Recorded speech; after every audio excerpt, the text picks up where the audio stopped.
ಸ್ನೇಹಿತರೆ, ಜಗತ್ತಿನಲ್ಲಿ ಹಂಟಾ virus ಕಾಣಿಸ್ಕೊಂಡಿದೆ. ಕೋವಿಡ್ಗಿಂತ ಅಪಾಯಕಾರಿಯಾದ ಹಂಟಾ virus ಬಗ್ಗೆ ಜಗತ್ತಿನ ಹಲವು ದೇಶಗಳಲ್ಲಿ ಮುಂಜಾಗ್ರತಾ ಕ್ರಮ ಕೈಗೊಳ್ಳಲಾಗ್ತಿದೆ. ಭಾರತಕ್ಕೂ ಹಂಟಾ ವೈರಸ್ಗೂ ಏನಾದರೂ ಸಂಬಂಧ ಇದೆಯಾ?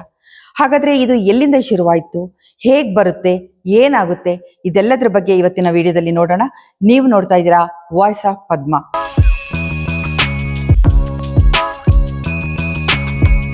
ಒಂದು ಸಣ್ಣ ಇಲಿ ಇವಾಗ ಜಗತ್ತನ್ನೇ ಹೆದರಿಸ್ತಾ ಇದೆ.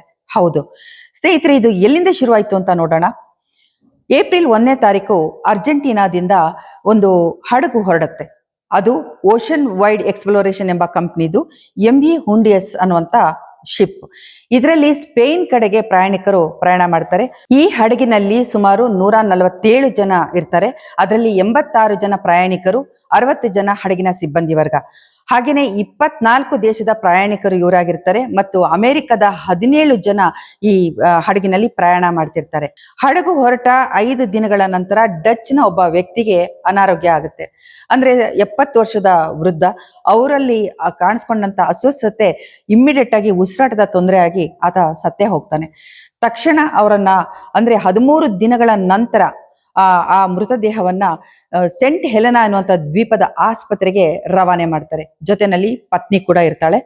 ಅಲ್ಲಿ ಆಕೆಯ ಆರೋಗ್ಯ ಕೂಡ ಹದಗೆಡುತ್ತೆ. ತಕ್ಷಣ ಅವಳು ವಿಮಾನದಲ್ಲಿ ಸೌತ್ ಆಫ್ರಿಕಾದ ಜೋಹಾನ್ಸ್ಬರ್ಗ್ಗೆ ಪ್ರಯಾಣ ಮಾಡ್ತಾಳೆ. ಅಲ್ಲಿಂದ ತನ್ನ ದೇಶಕ್ಕೆ ಹೋಗ್ಬೇಕು ಅಂತ ವಿಮಾನ ಹತ್ತಕ್ಕೆ ಅಂತ ಏರ್ಪೋರ್ಟಿಗೆ ಬರ್ತಾಳೆ. ಆದ್ರೆ ಅಲ್ಲೇ ಕುಸಿದು ಬೀಳ್ತಾಳೆ. ಉಸಿರಾಟದ ತೊಂದರೆಯಿಂದ ಆಸ್ಪತ್ರೆಯಲ್ಲಿ 2 ದಿನಗಳ ನಂತರ ಮೃತಪಡ್ತಾಳೆ. ಇಲ್ಲಿ ಹಡಗಿನಲ್ಲಿದ್ದಂಥ ಪ್ರಯಾಣಿಕರಲ್ಲಿ ಮತ್ತೊಬ್ಬರಿಗೆ ಆರೋಗ್ಯ ಕೈ ಕೊಡುತ್ತೆ. ತಕ್ಷಣ ಅವರನ್ನ ಒಂದು ಆಸ್ಪತ್ರೆಗೆ ಅಡ್ಮಿಟ್ ಮಾಡ್ತಾರೆ, ಹಡಗಿನಿಂದ ಶಿಫ್ಟ್ ಮಾಡ್ತಾರೆ. ಅದಾದ ನಂತರ ಅವರನ್ನ ICU ನಲ್ಲಿ ಇಡ್ತಾರೆ, ಅಂದ್ರೆ ಇಂಟೆನ್ಸಿವ್ ಕೇರ್ ನಲ್ಲಿ ಇಡ್ತಾರೆ. ತೀವ್ರ ತಪಾಸಣೆನ ಶುರು ಮಾಡ್ತಾರೆ. ಆ ಶಿಪ್ ನಲ್ಲಿ ಇದ್ದಂತ ಪ್ರಯಾಣಿಕರಲ್ಲಿ ಜರ್ಮನ್ನ ಒಬ್ಬ ಮಹಿಳೆಗೆ ಅಸ್ವಸ್ಥತೆ ಕಾಣಿಸ್ಕೊಳ್ಳುತ್ತೆ. ತಕ್ಷಣ ಹೊಟ್ಟೆ ನೋವು ಮತ್ತೆ ಉಸಿರಾಟದ ತೊಂದರೆಯಿಂದಾಗಿ ಆಕೆ ಏಪ್ರಿಲ್ 28ನೇ ತಾರೀಕು ಅನಾರೋಗ್ಯದಿಂದ ಸಾಯ್ತಾಳೆ. ಈ ಕಡೆ ಹಾಸ್ಪಿಟ್ಲಲ್ಲಿ ಅಡ್ಮಿಟ್ ಮಾಡಿದಂತ ವ್ಯಕ್ತಿ ಇನ್ನೂ ಬದುಕಿರ್ತಾರೆ. ಅವರ ಆರೋಗ್ಯದ ತಪಾಸಣೆ ಮಾಡ್ತಿದ್ದಂತ ವೈದ್ಯರು ಇದು ಸೋಂಕು ಯಾವ್ದ್ರಿಂದ ಆಗಿದೆ ಅನ್ನೋದನ್ನ ಪತ್ತೆ ಹಚ್ಚುತ್ತಾರೆ. ಇದಾಗದಿದ್ದ ಹಾಗೇನೆ ವಿಶ್ವದಾದ್ಯಂತ ಈ ಸುದ್ದಿ ಹರಡೋದಿಕ್ಕೆ ಶುರುವಾಗುತ್ತೆ. ಈಗ ನಿನ್ನೆ ಬಂದಂತ ವರದಿ ಪ್ರಕಾರ ಸ್ಪೇನ್ನಲ್ಲಿ ಕೂಡ ಒಬ್ಬ ವ್ಯಕ್ತಿಗೆ ಸೋಂಕು ತಗುಲಿರೋದು ಪತ್ತೆಯಾಗಿದೆ. ಈ ಹಡಗಿನಲ್ಲಿ ಉಳಿದವರಲ್ಲಿ 7 ಜನಕ್ಕೆ ಸೋಂಕು ತಗುಲಿದೆ. ಹಾಗೆ ಸಿಬ್ಬಂದಿ ವರ್ಗಕ್ಕೆ ಕೂಡ ಹಾಂಟಾ ವೈರಸ್ ತಗುಲಿದೆ ಅನ್ನೋದು ಗೊತ್ತಾಗಿದೆ. ಅಂದ್ರೆ ಇದು ಕೋವಿಡ್ಗಿಂತ ಅಪಾಯಕಾರಿ ಹೌದು, ಆದ್ರೆ ತುಂಬಾ ಅಪರೂಪ ಅಂತ ಕೂಡ ಹೇಳ್ತಾರೆ. ಅಂದ್ರೆ ಒಬ್ಬರಿಂದ ಒಬ್ಬರಿಗೆ ಹರಡುತ್ತೆ, ಆದ್ರೆ ಕೋವಿಡ್ನಷ್ಟು ವೇಗವಾಗಿ ಹರಡೋಲ್ಲ ಅಂತ ಕೂಡ ಹೇಳ್ತಾ ಇದ್ದಾರೆ. ಇದಲ್ಲದೆ ಈಗಾಗಲೇ ಹಡಗಿನಿಂದ ತಮ್ಮ ತಮ್ಮ ದೇಶಗಳಿಗೆ ಹೋಗಿರುವಂತ ಪ್ರಯಾಣಿಕರ ತಪಾಸಣೆ ಕೂಡ ನಡೀತಾ ಇದೆ. ಅವರನ್ನ ಅಬ್ಸರ್ವೇಷನ್ ನಲ್ಲಿ ಇಡಲಾಗಿದೆ. ಅಮೆರಿಕದ 5 ಸ್ಟೇಟ್ಗಳಲ್ಲಿ ಅಂದ್ರೆ ಅರಿಜೋನಾ, ಅರ್ಜೆಂಟೀನಾ, ಜಾರ್ಜಿಯಾ ಮತ್ತು ಕ್ಯಾಲಿಫೋರ್ನಿಯಾ ಈ ಸ್ಟೇಟ್ಗಳಲ್ಲಿ ಪ್ರಯಾಣಿಕರು ಹೋಗಿ ತಮ್ಮ ಮನೆ ಸೇರ್ಕೊಂಡಿದ್ದಾರೆ. ಅವರನ್ನು ಕೂಡ ತೀವ್ರ ನಿಗಾ ಘಟಕದಲ್ಲಿ ಅಂದ್ರೆ ಅಬ್ಸರ್ವೇಷನ್ ನಲ್ಲಿ ಇಡಲಾಗಿದೆ. ಆದ್ರೆ ಅವ್ರಿಗೆ ಯಾವುದೇ ರೀತಿಯ ಸಿಂಪ್ಟಮ್ಸ್ ಇನ್ನುವರೆಗೆ ಕಾಣಿಸ್ಕೊಂಡಿಲ್ಲ ಅಂತ ವರದಿ ಹೇಳ್ತಾ ಇದೆ. ಇಷ್ಟಾದ ನಂತರ ಈಗ ಸ್ಪೇನ್ ನಲ್ಲಿ ಒಬ್ರಿಗೆ ಆಗ್ಲೇ ಸೋಂಕು ಕಾಣಿಸ್ಕೊಂಡಿದೆ. ಮತ್ತೆ ಹಡಗಿನಿಂದ ತಮ್ಮ ದೇಶಗಳಿಗೆ ತಮ್ಮ ಮನೆಗಳಿಗೆ ಹೋದಂತ ಇತರ ಪ್ರಯಾಣಿಕರ ಅವರನ್ನು ಕೂಡ ಗಮನಿಸಲಾಗ್ತಿದೆ, ಯಾರಿಗಾದ್ರೂ ಇದೆಯಾ ಅಂತ. ನಾನು ಈಗಾಗಲೇ ಹೇಳಿದೆ ಹಡಗಿನಲ್ಲಿ ಹಲವರಿಗೆ ಈ ಸೋಂಕು ತಗಲಿದೆ ಅಂತ. ನೀವು ನಮ್ಮ ಭಾರತದಿಂದ ಕೂಡ 2 ಭಾರತೀಯರು ಆ ಹಡಗಿನಲ್ಲಿ ಪ್ರಯಾಣ ಮಾಡ್ತಾ ಇದ್ರು. ಈಗ ಆ ಹಡಗನ್ನ ಅಟ್ಲಾಂಟಿಕ್ ಸಾಗರದಲ್ಲೇನೆ ತಡೆ ಹಿಡಿದಾಗಿದೆ. ಅಂದ್ರೆ ಯಾವುದೇ ದೇಶದ ಬಂದರಿಗೆ ಅಥವಾ ಬರದೇ ಇರೋ ಹಾಗೆ ಅದನ್ನ ಕಂಟಾಮಿನೇಟೆಡ್ ಅಂತ ಹೇಳ್ಬಿಟ್ಟು ಅದನ್ನ ಪ್ರತ್ಯೇಕವಾಗಿ ಅಲ್ಲಿ ಸಮುದ್ರದಲ್ಲೇ ಇರೋದಕ್ಕೆ ಹೇಳಲಾಗಿದೆ.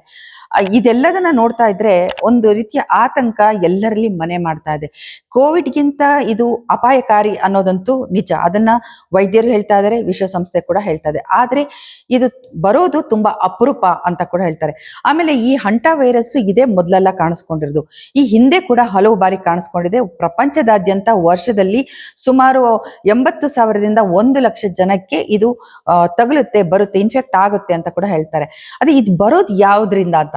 ನಾನು ಈಗಾಗಲೇ ಹೇಳಿದೆ ಒಂದು ಇಲಿಯಿಂದ ಇದು ಬರುತ್ತೆ ಅಂತ. ಹೌದು, ಇಲಿಯ ಜೊಲ್ಲು ಅಥವಾ ಅದು ವಿಸರ್ಜಿಸುವಂತ ತ್ಯಾಜ್ಯ ಅದ ಏನೇ ಇರಲಿ, ಅದು ನಮ್ಮ ಧೂಳಿನಲ್ಲಿ ಸೇರ್ಕೊಂಡು ನಾವು ಅದನ್ನು ಉಸಿರಾಡಿದ್ರೆ ಅಥವಾ ಅದನ್ನೇನಾದ್ರೂ ನಮ್ಮ ದೇಹದ ಒಳಗಡೆ ಪ್ರವೇಶ ಆದ್ರೆ, ಬೇರೆ ರೀತಿಯಿಂದ ಪ್ರವೇಶ ಆದ್ರೂ ಕೂಡ ಈ ಹಂಟಾ ವೈರಸ್ ಇನ್ಫೆಕ್ಟ್ ಆಗುತ್ತೆ ಅಂತ ವೈದ್ಯರು ಮತ್ತೆ ವಿಶ್ವ ಆರೋಗ್ಯ ಸಂಸ್ಥೆ ಈಗಾಗಲೇ ಹೇಳಿದೆ. ವಿಶ್ವ ಆರೋಗ್ಯ ಸಂಸ್ಥೆ ಹೇಳೋ ಪ್ರಕಾರ ಇದು ಅಪಾಯಕಾರಿ. ಹೌದು, ಅಂದ್ರೆ ಬಂದ್ರೆ ಅದಕ್ಕೆ ಯಾವುದೇ ರೀತಿ ವ್ಯಾಕ್ಸಿನೇಷನ್ ಇಲ್ಲ ಅಥವಾ ಅದಕ್ಕೆ ಏನೋ ಒಂದು ಔಷಧವನ್ನ ಕಂಡುಹಿಡ್ದಿಲ್ಲ ಇನ್ನುವರೆಗೆ. ಹಾಗಾಗಿ ಗುಣಮುಖ ಆಗ್ತಾರೆ ಅನ್ನೋ ಭರವಸೆ ಅಂತೂ ಖಂಡಿತ ಇಲ್ಲ.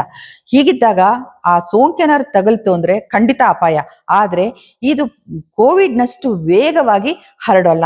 ಮನುಷ್ಯರಿಂದ ಮನುಷ್ಯರಿಗೆ ಹರಡುತ್ತೆ ಅನ್ನೋದಾದ್ರೂ ಕೂಡ ತೀರಾ ಕ್ಲೋಸ್ ಕಾಂಟ್ಯಾಕ್ಟ್ ನಲ್ಲಿ ಇದ್ದವರಿಗೆ ಮಾತ್ರ ಈ ಕೋವಿಡ್ ಇದು ಹಂಟಾ ವೈರಸ್ ಬರುತ್ತೆ ಅಂತ ವಿಶ್ವ ಆರೋಗ್ಯ ಸಂಸ್ಥೆ ಹೇಳ್ತಾ ಇದೆ. This is not coronavirus. This is a very different virus. We know this virus. Hantaviruses have been around for quite a while. I want to be unequivocal here. This is not SARS-CoV-2.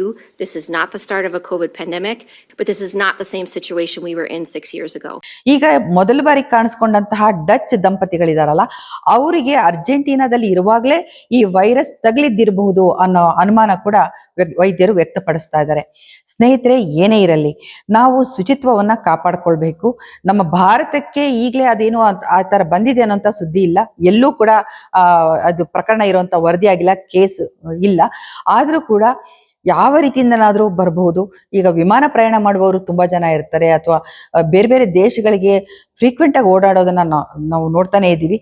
ಹೀಗಿದ್ದಾಗ ಯಾವಾಗ ಎಲ್ಲಿ ಯಾವ ದೇಶದಲ್ಲಿ ಕಾಣಿಸ್ಕೊಳ್ಳುತ್ತೆ ಅಂತ ಹೇಳೋಕ್ಕಾಗಲ್ಲ. ನೀವು ಕೂಡ ಆದಷ್ಟು ನಿಮ್ಮ ಪರಿಸರವನ್ನ ಶುಚಿಯಾಗಿ ಇಟ್ಕೊಳ್ಳಿ. ಅದು ಹಂಟಾ ವೈರಸ್ಗಾಗಿ ಮಾತ್ರ ಅಲ್ಲ, ಎಲ್ಲಾ ರೀತಿಯಿಂದನೂ ಕೂಡ ನಮ್ಮ ಆರೋಗ್ಯ ಸುಧಾರಿಸ್ಕೋಬೇಕು, ನಮ್ಮ ಆರೋಗ್ಯ ಚೆನ್ನಾಗಿರ್ಬೇಕು ಅಂದ್ರೆ ನಾವು ಶುಚಿತ್ವವನ್ನ ಕಾಪಾಡ್ಕೊಳ್ಬೇಕು. ಹಾಗಾಗಿ ಎಚ್ಚರಿಕೆ ವಹಿಸಿ. ಆದ್ರೆ ತುಂಬಾ ಏನು ಗಾಬರಿ ಆಗ್ಬೇಡಿ, ಯಾಕಂದ್ರೆ ಇದು ಮೊದಲು ಕೂಡ ಇತ್ತು, ಈಗ ಮತ್ತೆ ಹಲವು ಕೇಸ್ಗಳು ಕಾಣಿಸ್ಕೊಂಡಿದೆ. ಅದು ಸ್ವಲ್ಪ ದೊಡ್ಡ ಸುದ್ದಿ ಆಗಿದೆ ಅಷ್ಟೇ. ಸ್ನೇಹಿತರೆ, ನೀವು ನೋಡ್ತಿದ್ದೀರಾ ವಾಯ್ಸ್ ಆಫ್ ಪದ್ಮ. ಈ ವಿಡಿಯೋ ನಿಮ್ಗೆ ಇಷ್ಟ ಆದ್ರೆ ನಿಮ್ಮ ಅಭಿಪ್ರಾಯ ಏನು ಅನ್ನೋದನ್ನ ನಮಗೆ ಕಾಮೆಂಟ್ ಬಾಕ್ಸ್ ಅಲ್ಲಿ ತಿಳಿಸಿ. ಹಾಗೆ ನನ್ನ ಚಾನೆಲ್ನ ವಿಡಿಯೋಗಳು ನಿಮ್ಗೆ ಇಷ್ಟ ಆಗ್ತಿದೆ ಅಂದ್ರೆ ದಯವಿಟ್ಟು ಸಬ್ಸ್ಕ್ರೈಬ್ ಮಾಡಿ, ಶೇರ್ ಮಾಡಿ. ನಿಮ್ಗೆಲ್ರಿಗೂ ಒಳ್ಳೇದಾಗ್ಲಿ. ಮತ್ತೆ ಇಂಥ ಹಲವು ವಿಷಯಗಳೊಂದಿಗೆ ನಾನು ಬರ್ತೀನಿ. ನಮಸ್ಕಾರ.